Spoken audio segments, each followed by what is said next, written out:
Hello, I'm Kevin Bates, recording assignment 9.1 for Data 620 in the fall 2018, section 9040 for Professor Carrie Beam at the University of Maryland, University College. And this is forecasting college undergraduate attendance for 2020.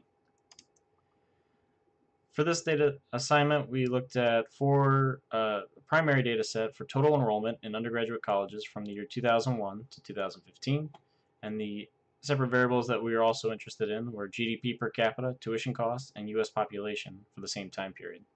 Total enrollment and U.S. tuition costs came from the National Center for Education Statistics, while the GDP per capita came from the U.S. Bureau of Economic Analysis, and the U.S. population came from the U.S. Census Bureau. At first glance, we notice that there's a local maxima on this data set for total enrollment that happened in 2010. And the GDP per capita reflects the 2007 to 2009 Great U.S. Recession and the recovery that's since occurred. Of interesting note is that tuition costs look relatively linear over the whole data set, while the U.S. population also looks linear for the whole data set. In Figure 2, we move to looking at the percent difference for the same categories we saw in Figure 1. Of note, the maximum growth rates that U.S. undergraduate enrollment saw happened during 2008 and 2009 at 4.8 and 6.5% respectively, while the U.S. GDP per capita decreased negative 1.7 and 0.4% respectively. Interesting to note is that difference in U.S. tuition costs have been pretty flat across the board. It's just gone up, and it's gone up at about 2% per year, while the U.S. population has grown at a relatively modest and slightly declining rate over the same time period. It's interesting to point out that while undergraduate enrollment increased during the Great Recession, a peak was hit, and then for 5 years, while the GDP was increasing, we saw negative growth for total enrollment in undergraduate enrollment. If we look at Figure 3, we drill down into total undergraduate enrollment and split it out by genders. And of interesting note is that we see that men and women enroll at colleges at vastly different different amounts.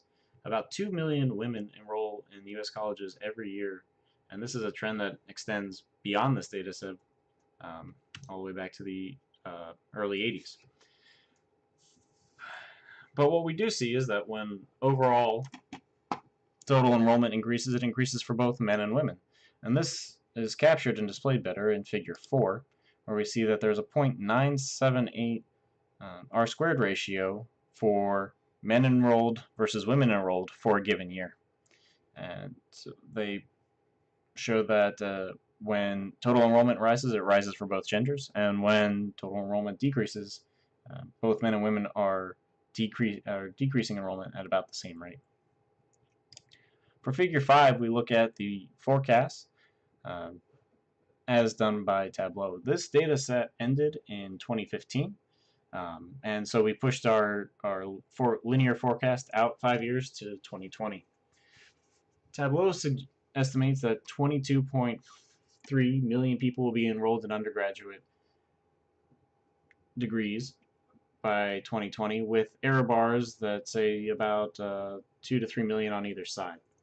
Of interesting note is that the National Center for Education Statistics, who provided this data set, estimates that there will be about 21.3 million people enrolled in 2020.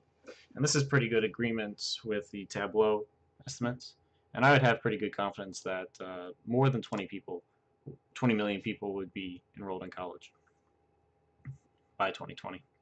GDP per capita, tuition costs, and U.S. population also show a relatively uninteresting linear projection out to 2020.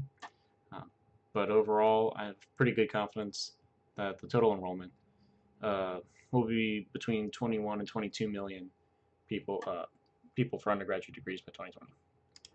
Thank you for taking the time. This is the sources of the various data sets that were used in this presentation. Thank you.